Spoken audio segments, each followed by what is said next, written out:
Suspense. And the producer of radio's outstanding theater of thrills, the master of mystery and adventure, William N. Robson. Those who know about such things tell us that an engine delivers little more than 50% of the energy potential of its fuel. The rest is dissipated in waste. Waste motion, waste energy, gases, ash. The same can be said of man. Has been said, in fact. Getting and spending, we lay waste our powers. If an average man were trained to use his faculties to the utmost, he could be a superman. If a superior man were so trained, what could he not accomplish? The answer is implied in the upcoming story. Listen.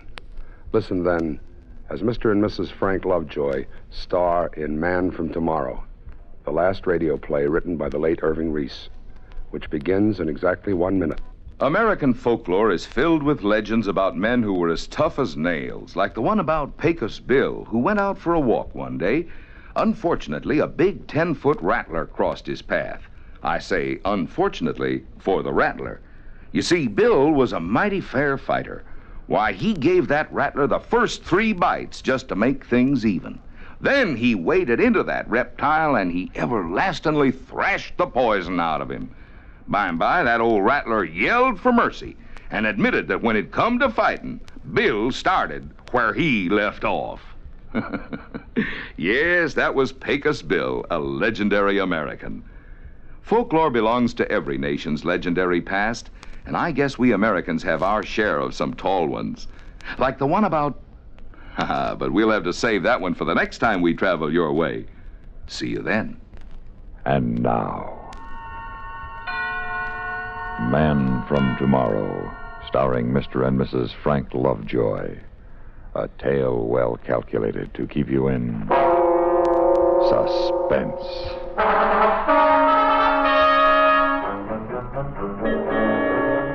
Even in these days of so-called full employment, you'd be surprised how few job opportunities come up for an ex-jet jockey. So it was with more than passing interest that I read this ad while I was scanning the classified section of the Sunday paper. It said, wanted, ex-jet pilot.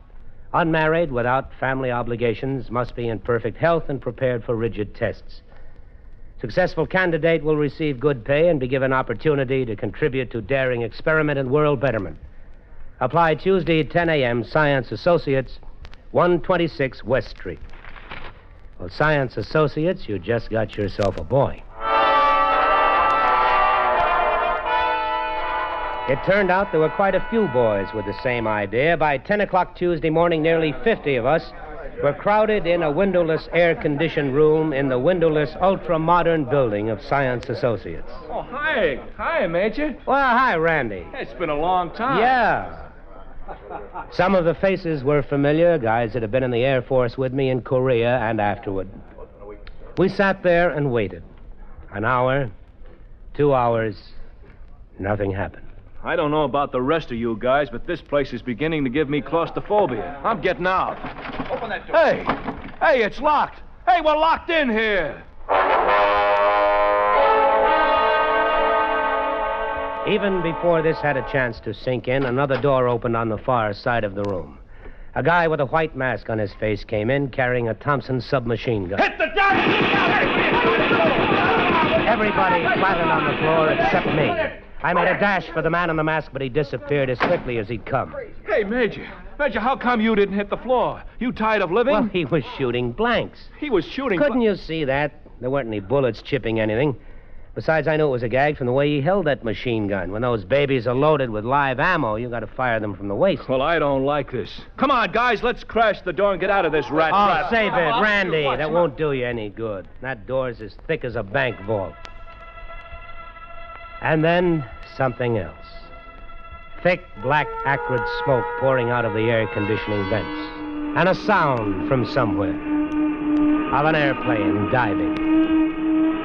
Every pilot remembers with horror the smell of burning oil from a plane out of control. It hit us way back and deep down, and some of the guys got panicky. And then the blowers reversed and the smoke was sucked out quickly.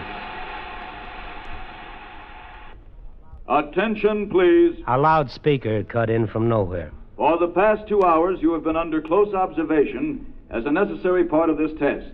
You were warned in advance the test would be rigid. As you file out past the guard, you will receive a token compensation for your time and discomfort.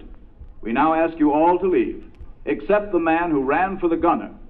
The door is now open. Thank you. You're welcome, boy. Well, Major, looks like you got the job. Also looks like I'm going to shove it right back in their faces. Well, I don't blame you. Well, so long. So long, Randy. Take it easy. For a moment, I was alone in the empty room, and then an inner door opened, and I wasn't so sure I wanted to shove the job in their faces. Not in this face, anyway. Your name, please. Well. I hardly expected to find a blonde at the bottom of this. You will come with me, please. Well, I'll do nothing of the sort. Now, don't give me orders, Blondie. I want to see the guy responsible for this, and then I'm getting out of here. I take it you have lost interest in contributing to world betterment. Oh, yes, that's what it said in the ad. Well, whatever your lofty purpose, I don't like cold-blooded cruelty. Unfortunately, we cannot allow personal feelings to interfere with our objectives. Well, then your objectives are wrong. You will be better able to judge that when you know what they are. Well, I don't think I'm interested. And if I may indulge a personal feeling, callousness is unattractive enough in a man, but in an attractive girl... Neither your feelings nor mine will matter in this project, Major. I believe you were addressed. It was just plain Mr. Kentman. The war's been over for some time, Miss... Dr. Frost. That's appropriate. I beg your pardon? Oh, nothing. I sometimes mutter to myself. The last thing I said to you, Doctor, is that the war is over. If it is possible for you to unlock your quite superior intelligence from emotional reactions common to schoolgirls and housewives, my senior colleague, Professor Baird, and I will attempt to convince you on the only basis that should appeal to the mature mind. Facts. Well, you go ahead and try, but I doubt you'll be successful.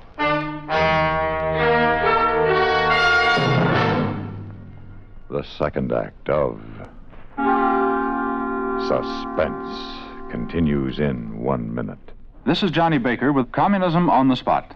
The communist attitude toward faith in God is based on the statement by Karl Marx that religion is the opiate of the people.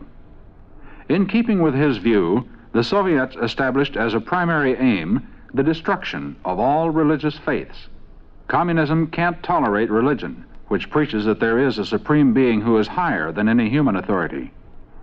For communism itself is a political religion whose high priests are the dictatorial rulers of the Soviet state. They'll settle for nothing less than total control of the lives of their subjects. They're not only concerned with their victims' bodies and minds, they seek equal domination over their hearts and souls. And now, we continue with Act Two of Man from Tomorrow, starring Mr. and Mrs. Frank Lovejoy. A tale well calculated to keep you in suspense. It was a big, aseptically bare room with an uncluttered desk at one end. Behind the desk was the cartoonist conception of an egghead. A thin, bespectacled man whose eyes were so intelligently alive that I couldn't look away from them long enough to mark his other features. This was Professor Baird, keeper of the facts. You are asking yourself why we limited our appeal to former jet pilots. Simple. Only one man in 10,000 was able to qualify mentally and physically for jet training. The Air Force, therefore, indirectly performed the first of our processes of elimination. Fact. Additional eliminations due to flunkouts, mortality in training, and combat brings the total to 1 in 20,000. Fact. The standards we applied during the 2 hours in which we observed your every action and reaction raises the mathematical incidence of your sensory acuity to approximately 1 in 100,000. I'm flattered. You will have greater reason to be if our experiment proves successful. You will be the only man on Earth possessed of your powers. You will be the man from tomorrow. How do you propose to go about that? We will first show you how we've trained other individuals. Dr. Frost, will you proceed with the demonstration? Yes, Professor. Come in, Mr. Logan. Mr. Logan, have you ever been in this part of the laboratories before? No. Would you describe it, please? It's a rectangular room, 40 by 20. The ceiling is 18.5 feet high. There's a desk 12 feet from me, slightly to my right. There are 2 people seated at it. One has just risen. That will be all. Thank you, Mr. Logan. Well, Mr. Kentman.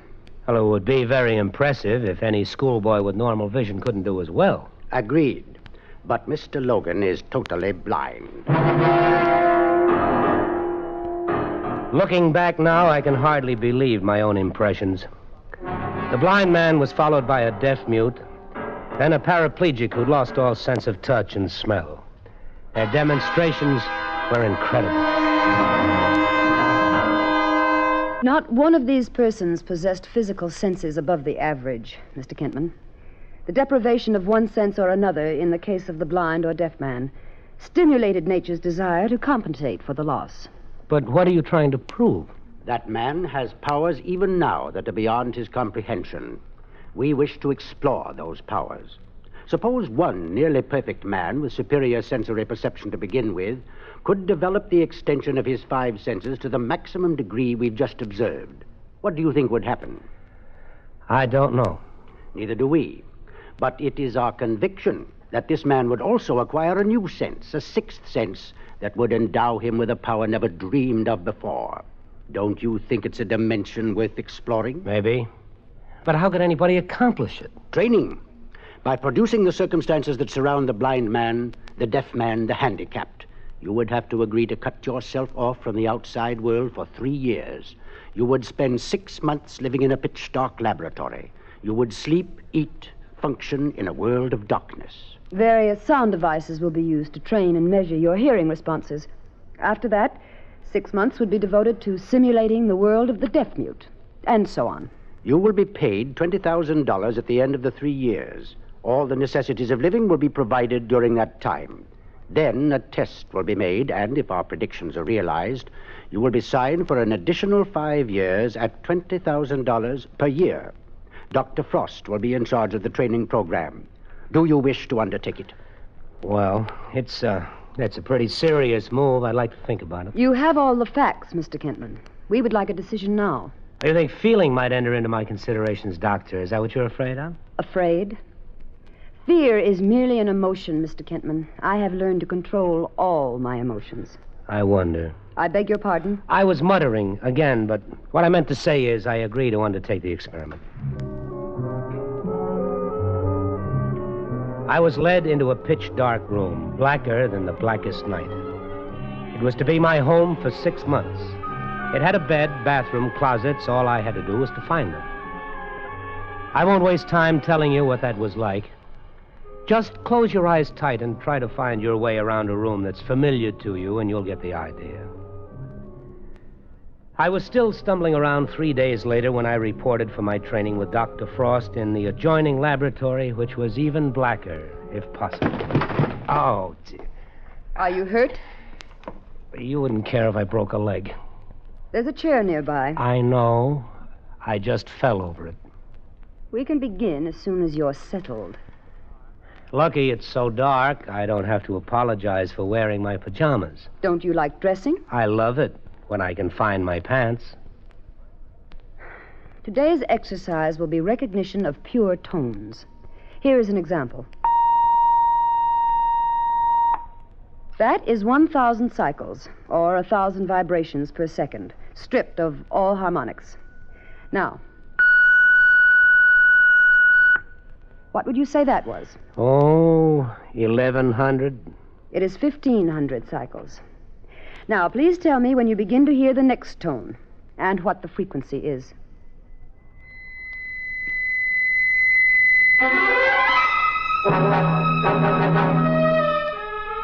I couldn't make the slightest dent in that glacial reserve. I tried to match her at her own game for a while, but she loved it, and I'm human. Anyway, at the end of the 6 months, I could ramble through the whole place and never stub a toe. It was amazing how you learned to sense things in the dark and what your ears could do. 800, out. 4,500. Out. Good. Excellent. Mr. Kentman, your threshold of hearing is 20 decibels greater than the average ear. Dr. Frost, I can't see you, but do I detect a note of enthusiasm in your voice? Satisfaction, perhaps, Mr. Kentman. The experiment so far... Dr. Frost, have you ever let yourself go?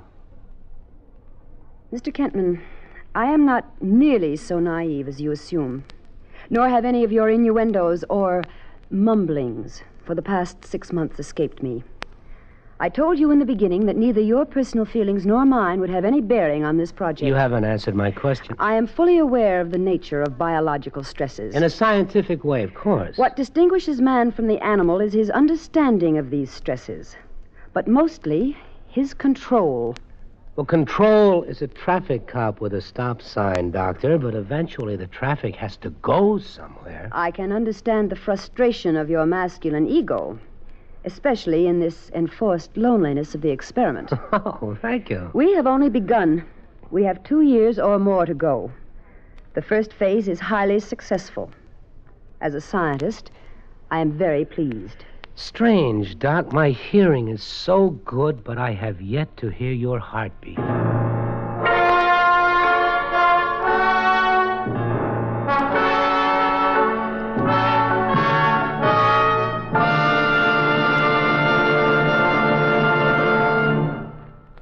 Act 3 of Suspense follows in 1 minute. Do you know the Social Security benefits to which you will be entitled when you separate from the service and take a civilian job? Here's a tip from Social Security. Here's one do-it-yourself project that costs you nothing and won't end up in cuts and bruises. The Social Security Administration wants each one of you that pays Social Security taxes to check up on your account to make sure you are getting credit for every dollar that's coming to you. With records of millions of people to maintain, it's a pretty big job to catch an error that you or your employer might make in reporting your wages and income. You can help by checking every 3 years to see that your record is correct. How? Easy. Simply by mailing a special postcard. Just write to Social Security, Department 15, Hollywood 28, California, and ask for Form 7004. Mail it. And in a couple of weeks, you'll receive a notice that will verify the spelling of your name, your Social Security number, and the wages credited to you for each of the past 3 years. Do it tomorrow. You'll be glad that you did. And now, we continue with Act 3 of Man from Tomorrow, starring Mr. and Mrs. Frank Lovejoy. A tale well calculated to keep you in suspense.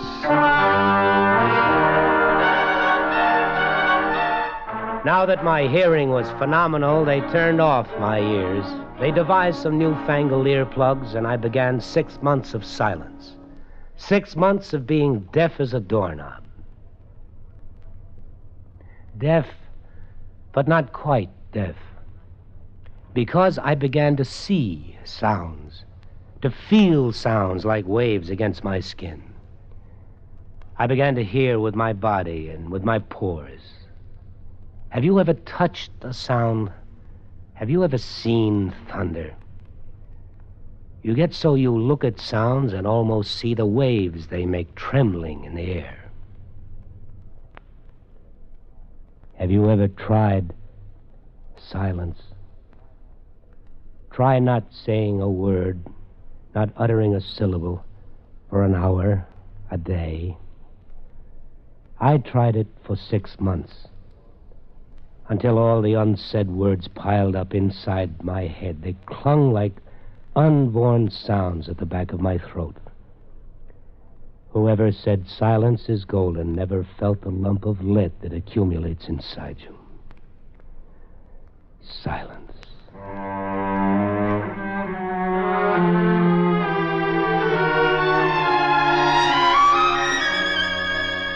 And then the 6 months ended. The day came when she removed the fancy earplugs, and the little canyon I'd been living in widened into a continent. Can you hear me now? Can you hear me? Nod to me or raise your finger when you can hear the sound of my voice. I heard you coming down the hall a minute ago. Were the plugs defective? Oh, no. Incidentally, I take that it's all right for me to talk now? Yes, of course. Have I been a good boy? Have I done everything that you've wanted? So much so, Mr. Kentman, that we're giving you a few days' rest before we begin your training for taste and touch. Well, can I do anything I want? Anything, within reason. Well, then, I'd like to have a drink. And strangely enough, I'd like to have you join me. Perhaps that can be arranged.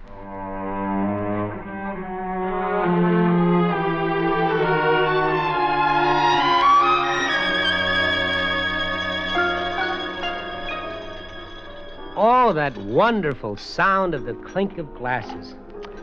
And I cannot tell you how dull a piano sounds when you only look at it. You missed the sound of music, then? Oh, yes, music. And the sound of a woman's voice. Or maybe they're the same thing. Oh, incidentally, Dr. Frost, when I say woman, I even include female doctors. Kind of you. By the way, do you have a first name? Or are you only a title followed by Frost and followed by a long string of degrees? My first name is Jessica. Jessica? That's more like it. Jessica. Jessica. Boy, after all that silence, it's good just to say a woman's name. Until the experiment is completely over, Mr. Kentman, it had better remain Dr. Frost. Well, okay, Dr. Jessica Frost plus degrees. I give you a toast. To you. You've been very cooperative about all this, Mr. Kentman. I want you to know that I really like you very much. Well, now, I'm sure the experiment is a success. I've finally developed a sixth sense. Oh? I distinctly heard a lovely lady saying, "I like you very much," and it couldn't possibly have been you.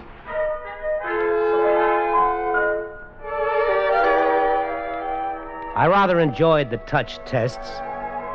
It was one area I'd never realized held such hidden possibilities. After a few months, my fingertips knew the difference between crystal and diamonds. I could tell if you had a suntan merely by touching your cheek. As for the taste tests, food suddenly became a symphony concert. Sourness had many degrees, and sweetness had a range as wide as the spectrum of a rainbow.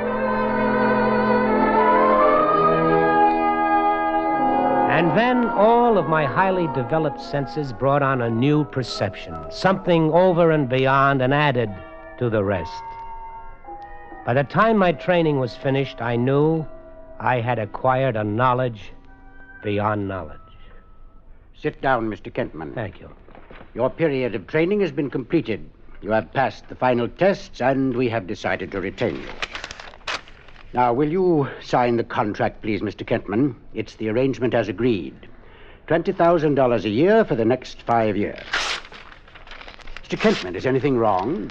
Oh, no, there's nothing wrong. Mr. Kentman, what are you doing? Well, obviously, I'm not signing it.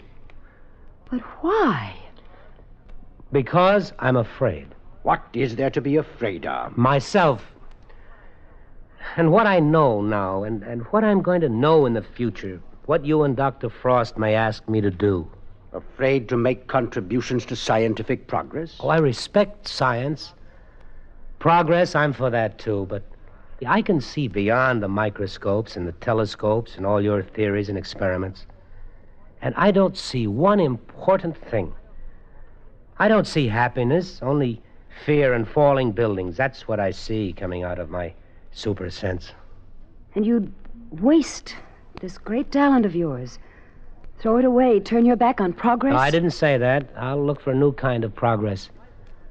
Slicing an atom sideways or sending a phony moon up into God's skies, these aren't the things people are crying for. Not this year, next year, or ever. They want security, dignity, and a little peace of mind. I suppose, then, you think that all our work is to end in death and destruction. It might. That's not fair. Isn't it? Well, what happens if I sign the contract? Who makes the decisions? These are things I can't honestly answer. I know, and that's what I mean. It might be out of your hands then. Governments would pay billions for me. Our own country would guard me like Fort Knox. I'd be the most valuable thing in the world alive, and even more valuable for some people dead. A thing, not a man. No, that's not going to be for me. Not that way. All this work, everything we've done doesn't mean anything, then. It's all for nothing. Well, I don't know. I'm sorry. I guess you picked the wrong man for the job. What are you going to do now, Mr. Kentman? Pack my things and go away. I don't know where. It doesn't really matter. Jessica, I probably won't see you again before I go. Thank you for everything. I'm sorry to let you down like this, but... well, so long.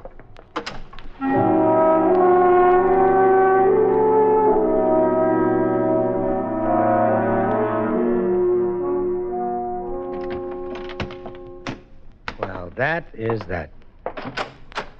Oh, I was just going to... Try and talk me out of it? No. Yes, I was. But not anymore. I'm glad you changed your mind. Will you tell me something? What? What are you going to do? I don't know yet. It's kind of funny. I'm going out of here almost the way I came in. One suitcase, one hat, one coat. The only difference, I've got all the knowledge of the world up here, and I don't know what I'll do with it. I haven't been able to think, not clearly. I know one thing, though. There are a lot of things I can try. What? Ever hear of cancer, heart disease, common cold, a dozen other things man doesn't know anything about? Yes. Might not be bad for a start. No, that's not bad for a start. Do you think you might need someone to help you? Yes, I might. I've talked to Professor Baird. I think perhaps he understands. Does he? Yes. Oh, it's a little uncomfortable for a woman. I'm not supposed to say anything until you do. And you already know what I'm thinking, don't you? Well, let's be old-fashioned. I love you. Will you come with me? Yes. I love you, too. I know. Come on, let's go.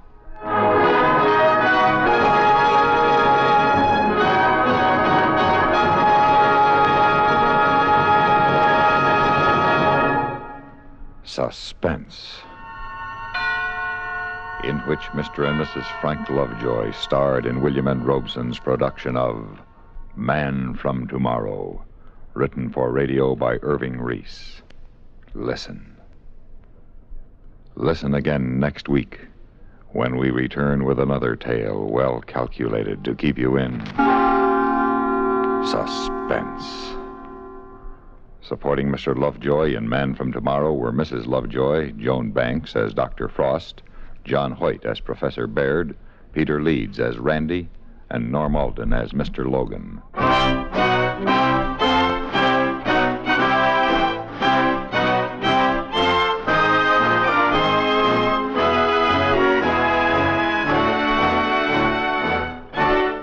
Suspense has been brought to you through the worldwide facilities of the United States Armed Forces Radio and Television Service.